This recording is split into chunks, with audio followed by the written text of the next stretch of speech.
नागिन नागिन नागिन नागिन नागिन डांस नचना नागिन नागिन नागिन नागिन नागिन डांस नचना।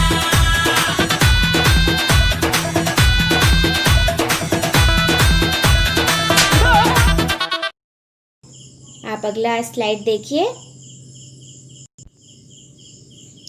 यहाँ पर आप समझने से पहले ध्यान दीजिए कि हम संज्ञा के बारे में बात कर रहे हैं। अब एक पहला प्रश्न आप पढ़िए, प्रदीप विद्यालय गया। तो यहाँ पर नाम वाले शब्द आप ध्यान देंगे, कौन कौन से मन में देखते जाएंगे। अध्यापिका उन्हें गांव दिखाने ले गई। फिर तीसरा है, खेतों की हरियाली ने सबका मन मोह लिया। सभी विद्यार्थी बहुत प्रसन्न हुए। अब यहाँ पर आपके सामने 4 वाक्य दिए गए हैं और अब इन वाक्यों में हम नाम वाले शब्दों को ढूंढेंगे।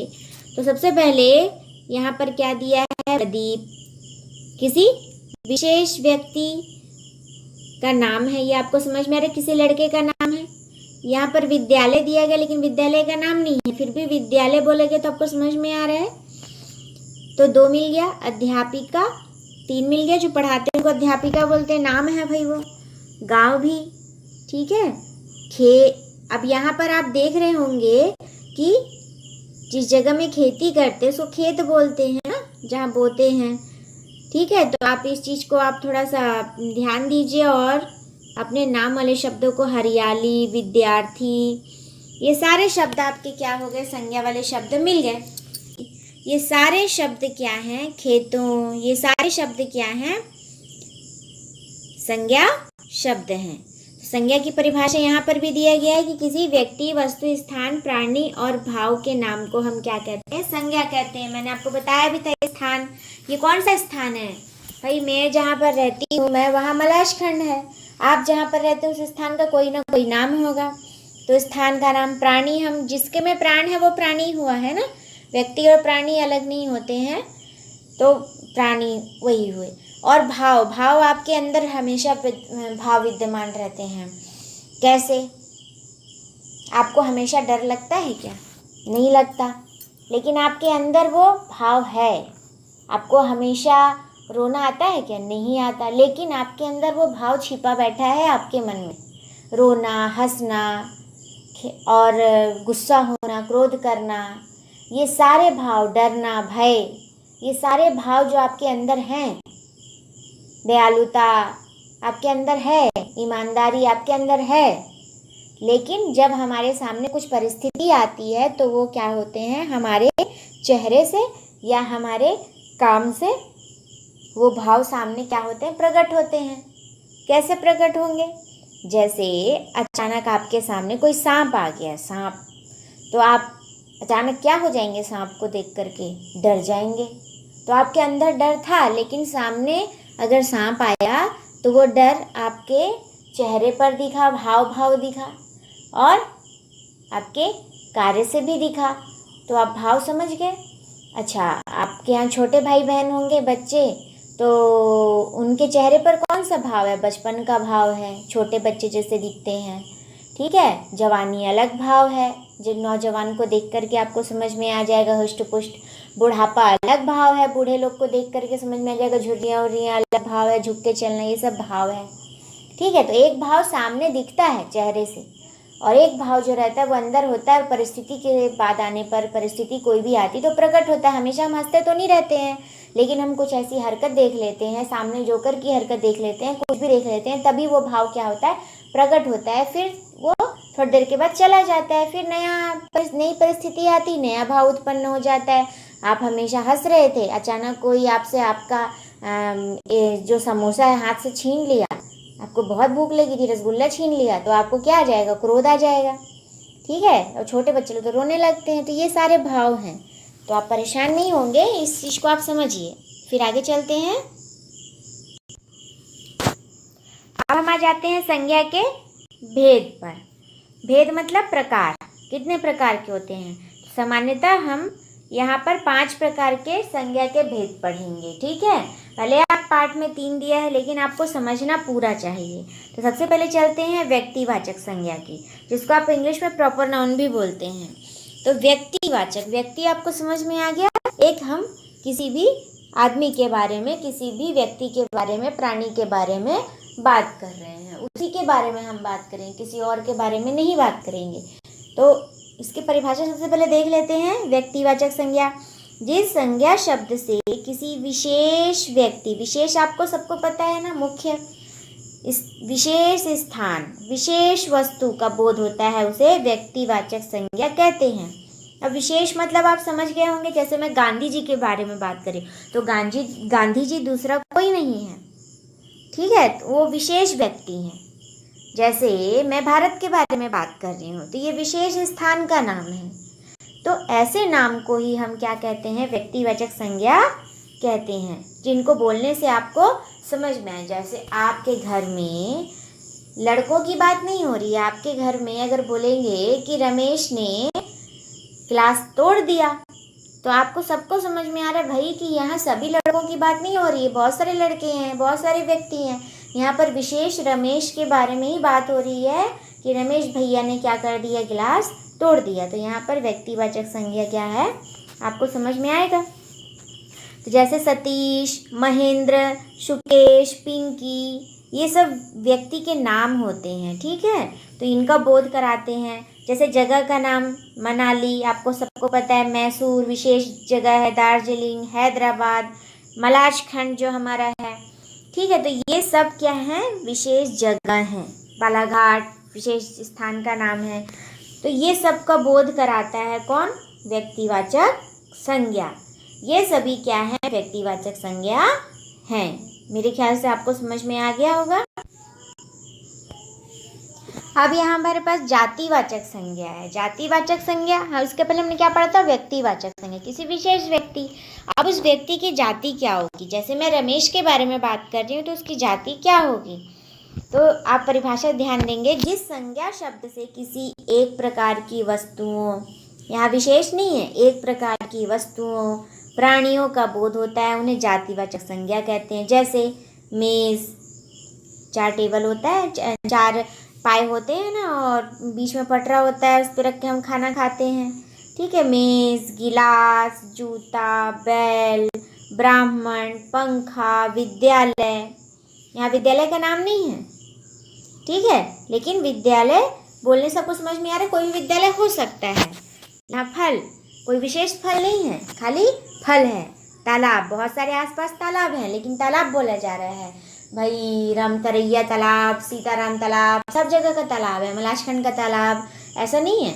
यहाँ पर सिर्फ तालाब की बात की जा रही है, विशेष तालाब की बात नहीं की जा रही है। यहाँ गांव, भाई मोगांव है, बंजारी गांव है, नेवर गांव है, चाटोला गांव है, बहुत सारे गांव की बात की जा रही है, लेकिन यहाँ पर सिर्फ गांव बोला जा रहा है। तो आपको समझ में आ जा रहा है कि विशेष गांव की बात नहीं की जा रही है। तो ये सब क्या है, जातिवाचक संज्ञा है। मैं आपको और अच्छे से समझा देती हूँ, तब आपको समझ में आ जाएगा कि व्यक्ति और जाति क्या होती है। तो बच्चों देखेंगे, जैसे ये हमारा हो गया व्यक्ति, ये हमारा हो गया जाति, ठीक है। व्यक्ति क्या होता है, जाति क्या होता है। व्यक्ति, जैसे आप अपने घर में किसी बच्चे का नाम ले, आप अपना ही नाम लीजिए। जैसे मैं नाम ले रही हूँ राहुल, ठीक है, तो राहुल क्या है, व्यक्ति का नाम है, विशेष व्यक्ति का नाम है। आपको समझ में आ रहा है कि मैं कक्षा में अगर बैठे हैं तो राहुल नाम का जो छात्र है, मैं उसी के बारे में बात कर रही हूँ, ठीक है। लेकिन राहुल की जाति क्या है, राहुल की जाति ये है कि वो विशेष व्यक्ति नहीं है। विशेष व्यक्ति तो राहुल है, लेकिन इसकी जाति क्या है भाई, वो क्या है, लड़का है। तो आप समझ गए, व्यक्ति और जाति, जो किसी ऐसे शब्द जो किसी व्यक्ति या वस्तु या प्राणी की जाति का बोध कराएं, तो वो क्या हो जाता है, जातिवाचक संज्ञा। यहाँ पर जैसे ये तो भाई किसी व्यक्ति का नाम हो गया राहुल, उसकी जाति बता दिया, ठीक है। अब यहाँ पर एक और चीज़ हम देखेंगे कि यहाँ पर मैं बात कर रही हूँ मलांज खंड की। ये क्या है, मलांज खंड एक नगर है। आप सभी को पता है, विशेष नगर है। मलाजखंड बोलने से आपको समझ में आ रहा है कि मैडम मलाजखंड के बारे में बात कर रही हैं। लेकिन अगर मैं बोलूँगी कि मलाजखंड की जाति क्या है, तो ये क्या है, एक नगर है। ठीक है, अब आपको समझ आ रहा है मैं क्या बोल रही हूँ, व्यक्ति और जाति में फ़र्क। विशेष जगह का नाम है मलाजखंड, लेकिन उसकी जाति क्या है भाई, नगर। क्योंकि नगर क्या होते हैं, नगर तो बहुत सारे होते हैं, लड़के बहुत सारे होते हैं, ये जाति है इनकी। अब विशेष अगर मैं नगर बोल दी कि मलाजखंड, तो आपको समझ में आ जाएगा कि विशेष नगर के बारे में बात हो रही है, तो हमारा व्यक्तिवाचक संज्ञा है। तो व्यक्ति और जाति कैसे बनाना है, चलिए और उदाहरण देखते हैं।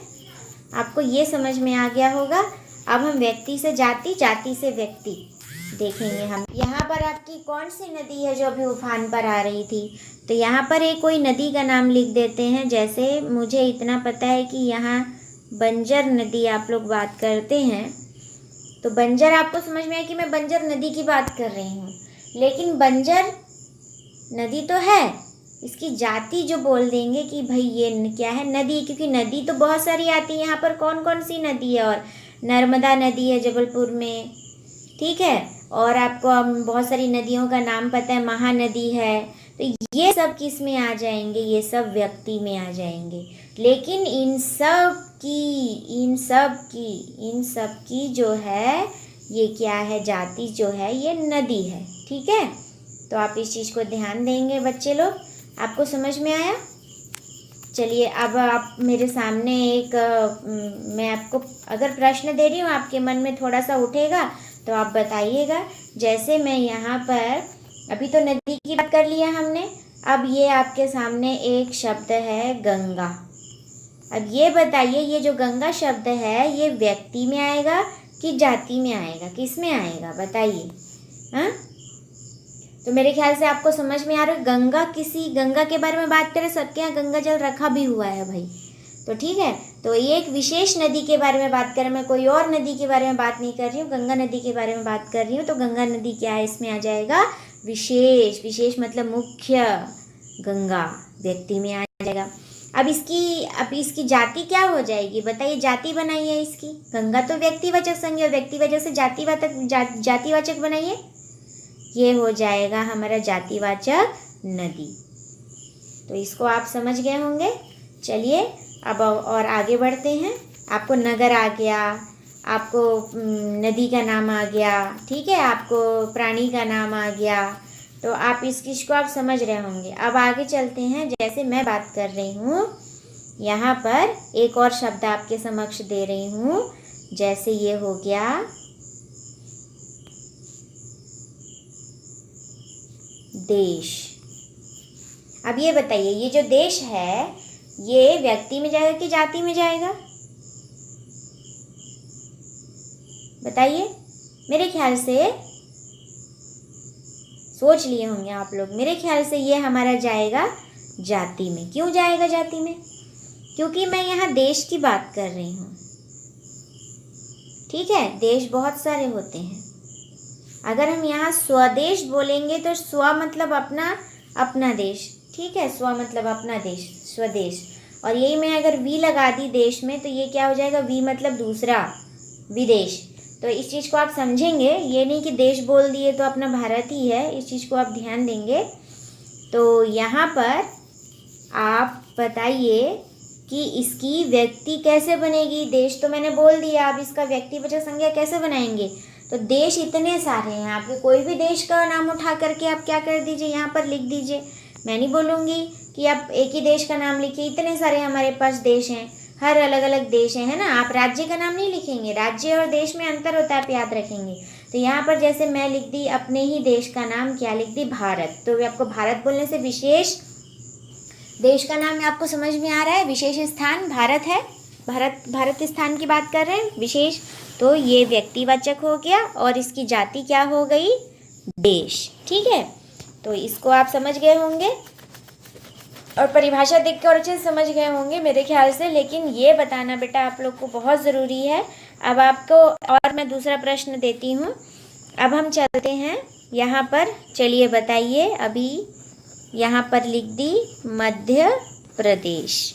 तो आप सबको समझ में आ गया होगा कि जो हमारा है मध्य प्रदेश जो है ये क्या है, नगर है, राज्य है, गांव है कि देश है? मेरे ख्याल से ये जो है आपका क्या है, राज्य है। अब ये जो राज्य और मध्य प्रदेश ये क्या है, कौन कौन सी संज्ञा होगी? ये होगी व्यक्तिवाचक संज्ञा, किसी विशेष राज्य का नाम, और मध्य प्रदेश, तमिलनाडु, राजस्थान ये सब सारे बहुत सारे राज्य हैं, तो इसकी जाति क्या होगी? मध्य प्रदेश की जाति क्या होगी? राज्य। तो आप समझ रहे होंगे बच्चे लोग कि व्यक्ति से जाति और जाति से व्यक्ति हमको कैसे बनाना है। आप समझ गए होंगे। आपका ज़्यादा दिमाग ना खराब करते हुए आगे हम चलते हैं अपने दूसरे प्रश्न की तरफ। हमारा जो दूसरा प्रश्न जो है वो है दूसरी परिभाषा भाववाचक संज्ञा। भाववाचक संज्ञा को मैंने पहले ही बताया था आपको, अब हम समझेंगे। तो भाववाचक संज्ञा की परिभाषा हम देखते हैं कि जिस संज्ञा शब्द से किसी व्यक्ति वस्तु के गुण दोष, गुण समझ गए, दोष समझ गए, बुराई, अवस्था, दशा, हालत या भाव, भाव में बताया था आपके अंदर भाव विद्यमान है। अभी आपको कुछ कुछ बातों में हंसी भी आ रही होगी, ठीक है। अभी बीच पे कोई टोकता होगा, भाई भाई तंग कर रहे होंगे तो आपको गुस्सा भी आ रहा होगा। तो आपके भाव हैं। आदि का जो बोध होता है, बोध मतलब आपको सबको समझ में आ रहा है, ज्ञान। बोध मतलब क्या होता है? ज्ञान, है ना। बोध होता है जिनसे आपको ज्ञान होता है, पता चलता है। जिस संज्ञा शब्द से किसी वस्तु व्यक्ति के गुण दोष अवस्था भाव आदि का बोध होता है उसे हम क्या कहते हैं? भाववाचक संज्ञा कहते हैं। तो जैसे मित्रता, ठीक है, ईमानदारी आपके अंदर के भाव हैं। मित्रता गुण है, शत्रुता, दुष्टता, और क्या है आपका अभी बचपन। आपका चेहरा देख करके बुढ़ापा लगता है कि जवानी लगता है कि बचपना लगता है? भाई झुर्रियाँ पड़ी हैं, अभी नहीं पड़ी हैं, तो बचपन का भाव है आपके चेहरे पर। बुढ़ापा समझ आ गया। मिठास, प्यार में मिठास होती कि खटास होती? चाय में मिठास होती, दूध में मिठास होती, बिना दूध के आप, भाई दूध का तो गुण ही है ना। यहाँ पर क्या बताया जा रहा है? किसी भी वस्तु का गुण या फिर दोष, ठीक है। मिठास, मधुरता, वाणी में मधुरता भी होनी चाहिए, सब गुण है। तो ये सब का बोध होता है तो हम क्या कहते हैं? भाववाचक संज्ञा इसको कहते हैं। एक और सरल चीज़ हम ये देखेंगे बेटा कि आप ध्यान दीजिएगा कि सब में क्या लगा हुआ है। यहाँ पर कोई भी शब्द है तो यहाँ पर क्या लगा हुआ है हमारा? लास्ट में हर शब्द में हमारा क्या लगा हुआ है? ता, ठीक है। शत्रुता, दुष्टता, मधुरता, यहाँ पर बड़ी ई लगा हुआ है। या तो ता लगता है भाववाचक संज्ञा में, तो ई लगता है। ईमानदारी, ईमानदार तो गुण हो गया, विशेषण हो गया, जो हम कक्षा चौथी से पढ़ते आ रहे हैं, ठीक है। लेकिन यहाँ पर हम क्या कर रहे हैं? ईमानदार के, अगर वो कोई ईमानदार है तो क्यों है भाई? उसके अंदर भाव था ईमानदारी का। अगर उसके अंदर भाव रहता पापी का, वो पाप करता है। उसके अंदर ईमानदारी का भाव है तो ईमानदार, भाई ईमानदार है वो, है ना। चोरी का भाव रहता उसके अंदर तो वो चोरी करता। शत्रुता, अगर शत्रुता हुई तो क्यों हुई? क्योंकि उनके अंदर शत्रुता का भाव था। अगर वो दोनों में बैर हुआ, दुश्मनी हुई तो क्यों हुई? क्योंकि दोनों के अंदर शत्रुता का भाव था। वो दुष्ट है तो क्यों है भाई? दुष्ट, दुष्ट मतलब आप सभी समझते होंगे, अरे दुष्ट ऐसे बोला भी जाता है। तो दुष्ट है तो क्यों है? क्योंकि उसके अंदर दुष्टता का भाव है, वो सबके प्रति गंदा सोचता है, तो दुष्टता है, दुष्ट है, ठीक है। और ये तो चेहरे से झलक रहा है आपका बचपन। तो क्या हमने पहचाना कि भाववाचक संज्ञा पहचानने के लिए अंतिम में हम या तो ता लगा देंगे या तो बड़ी ई लगा देंगे, ठीक है। ये बहुत सरल है, आपको धीरे धीरे समझ में आ जाएगा। अभी हम पढ़ रहे हैं तो आपके सब थोड़ा थोड़ा समझ में आएगा, और मैं कोशिश करूँगी कि आपको और धीरे धीरे समझ में आ जाएगा। कोई भी परेशानी हो आप तुरंत मेरे से फ़ोन करके पूछ सकते हैं, और जब मिलेंगे तो और अच्छे से समझा देंगे आपको। अब आगे चलते हैं। भाववाचक संज्ञा समझ में आ गया। मित्रता, शत्रुता, बचपन, जवानी, बुढ़ापा, ये सब क्या है? बुढ़ापा, बूढ़ा, बूढ़ा भाई उसको बोला कि ये व्यक्ति बूढ़ा है, लेकिन वो क्यों बूढ़ा है? उसके अंदर का भाव क्या है? बताओ, अब आप बताओ। क्या देखने से लग रहा है? उसके चेहरे का हाव भाव बता रहा है, उसका चाल चलन बता रहा है कि वो क्या है, उसके अंदर बुढ़ापा है। ठीक है, तो इस चीज़ को आप समझ जाएंगे। अब आगे चलते हैं। प्रश्न ये समुदायवाचक संज्ञा, चौथी संज्ञा समुदायवाचक। समुदाय मतलब आप समझते होंगे, समुदाय को समूह भी बोलते हैं। क्या बोलते हैं इसको? इसको हम बोलते हैं समूह। समूह मतलब आपको हिंदी में आप इसको बोल देते हैं भाई, क्या हिंदी में आप, इंग्लिश में आप बोल देते हैं इसको ग्रुप। ठीक है, तो आपको सबको सभी को पता है ग्रुप मतलब क्या होता है, समूह। ठीक है, अब आपको ऐसा कहाँ लगता है कि सब लोग समूह में एकत्रित होते हैं? सबसे पहले आप सोचिए, इसकी परिभाषा सबसे पहले देख लेते हैं। चलो, कि जो संज्ञा शब्द किसी एक व्यक्ति के वाचक ना हो करके, किसी एक व्यक्ति के बारे में नहीं बोला जा रहा है। ऊपर व्यक्तिवाचक संज्ञा क्या बोला था? विशेष व्यक्ति के बारे में। यहाँ एक व्यक्ति के बारे में बात नहीं हो रही, ये पूरे के पूरे समुदाय समूह की बात हो रही है, उसे हम समूहवाचक संज्ञा कहते हैं। तो यहाँ पर जैसे आप सुबह सुबह आते हैं स्कूल में, तो आपकी क्या होती है? हाँ, असेंबली होती है। असेंबली को हम क्या बोलते हैं? असेंबली को हम हिंदी में बोलते हैं सभा। सभा होती है, किसी एक से सभा तो नहीं होगी। मैं अकेले खड़े हो जाऊंगी और बोलूँगी कि भाई चलो प्रेयर कर लूँ, तो नहीं होगी। ठीक है, तो सभा समझ में आ गया, असेंबली समझ में आ गया कि बहुत सारे बच्चे, बहुत सारे टीचर, सभी लोग मिल करके क्या करेंगे, यहाँ पर सभा करेंगे। तो ये यहाँ पर क्या हो गया, सभा बोलने से समझ में आ रहा है छोटे छोटे नन्हे मुन्ने बच्चे, टीचर, सभी लोग मिल करके यहाँ पर एक व्यक्ति के बारे में ना बात करके पूरे समूह के बारे में बात कर रहे हैं। तो ये समूहवाचक संज्ञा हो गई। तो सभा हो गया, सभा। अब कक्षा, किसी एक से तो कक्षा बनेगा नहीं, कक्षा होती है सारे बच्चों से। किसी एक बच्चे को तो हम पढ़ाते नहीं है भाई, वो फिर वो कक्षा नहीं कहलाएगी। तो कक्षा बोलने से आपको समझ में आ रहा होगा, क्लास बोलने से आपको समझ में आ रहा होगा कि यहाँ सारे बच्चों का समूह है। तो यहाँ पर कक्षा भी समझ में आ गया। परिवार, एक से परिवार बनता है क्या? नहीं बनता है, बहुत सारे लोग होते हैं तब परिवार बनता है। तो यहाँ पर भी समूह की बात हो रही है, कक्षा में भी समूह की बात हो रही है। यहाँ सोना लिख दिया है, ये थोड़ा मिस्टेक है, ये गलत है। सोना के बदले हमारा क्या हो जाएगा यहाँ पर? सेना।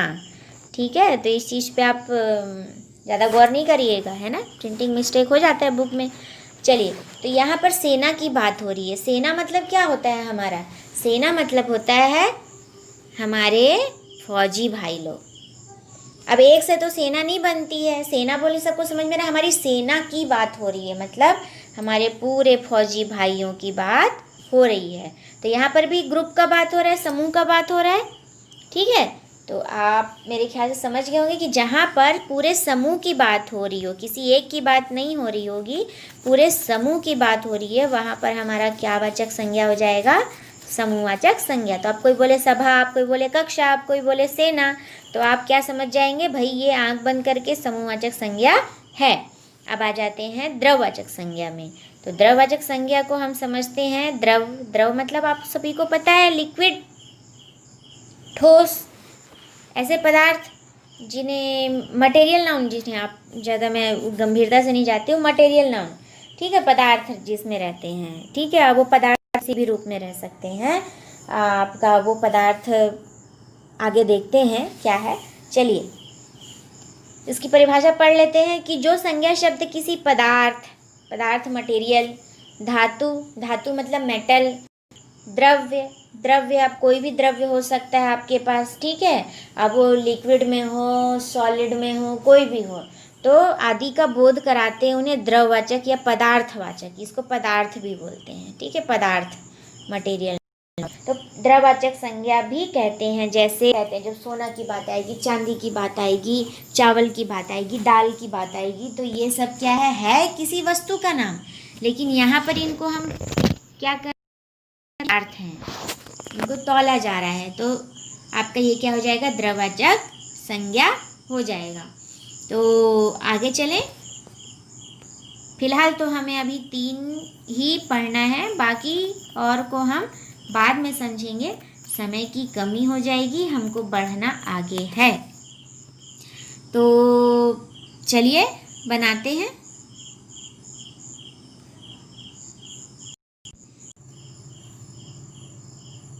3 पार्ट निर्मला, सांप और सयाल। पहले हम ये देख लेते हैं कि यहाँ पर जो हमारे वाक्य दिए गए हैं उसमें हमको क्या करना है। नाम वाले शब्दों को, प्रश्न एक आपके पास भाषा ज्ञान सागर होगा ही, उसमें बोल रहा है कि क्या, प्रश्न एक में कि नाम वाले शब्दों को आपको क्या करना है, लगाना है, ध्यान देखना है और छांटना है, और प्रश्न एक में क्या करना है, आपको भरना है। तो सबसे पहले वाक्य पढ़ते हैं। पहला वाक्य, सयाल के पिता का नाम लहनू भाई भोया था। तो ये बहुत सारे वाक्य भी दिए। सयाल की मुस्कान बहुत प्यारी है।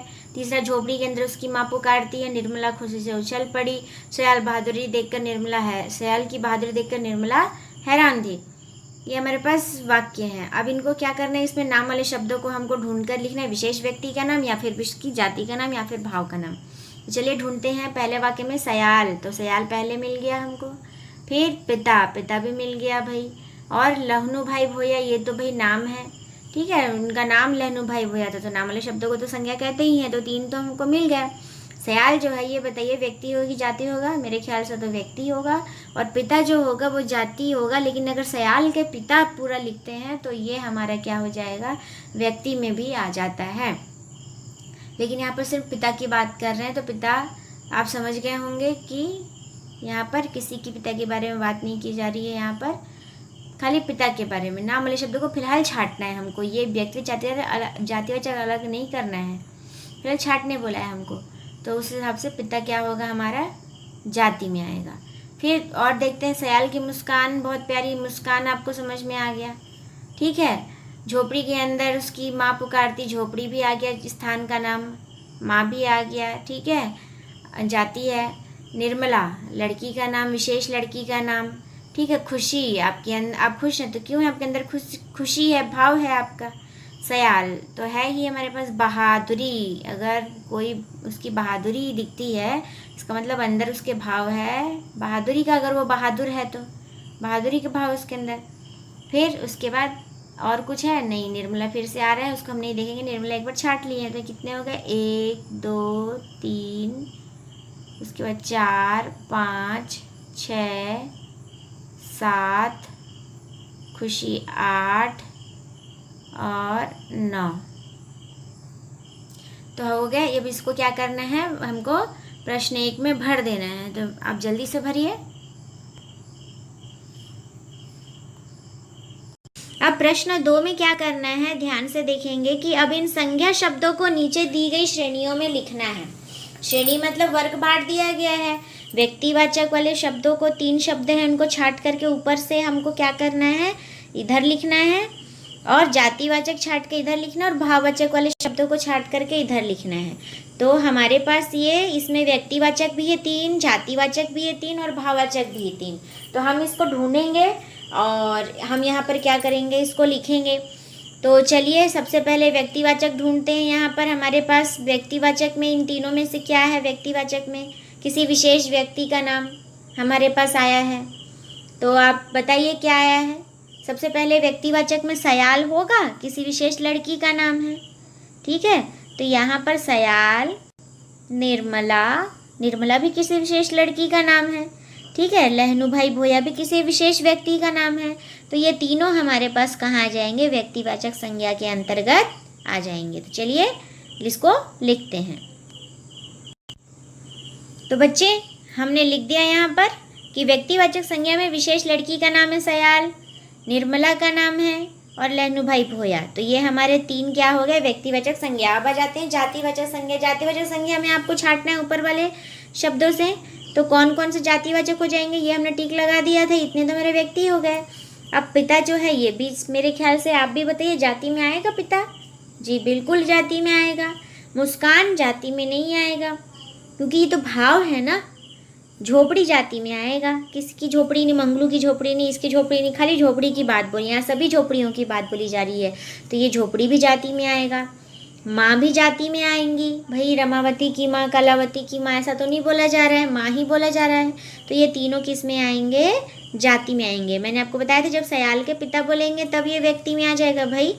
लेकिन यहाँ पर हमको क्या करना है, इन तीनों को उठा करके कहाँ पर लिखना है, जातिवाचक संज्ञा के अंतर्गत लिखना है।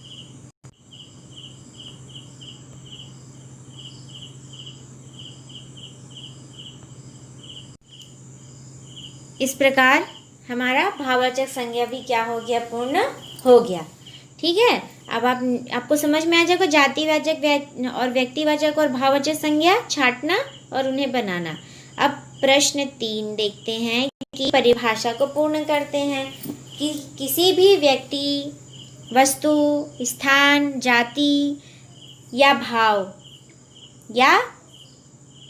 भाव के नाम को हम क्या कहते हैं, संज्ञा कहते हैं। इतना तो आपको सबको समझ में आ गया होगा।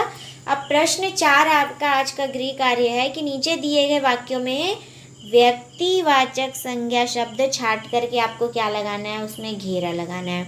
सबसे पहले मैं आपको पहला करके बता दे रही हूँ, बाकी शायद आप करेंगे तो बहुत अच्छा होगा बेटा, क्योंकि खुद से करने से वो चीज़ें जल्दी याद होती हैं। ठीक है, तो सयाल ने निर्मला को भाग जाने के लिए कहा।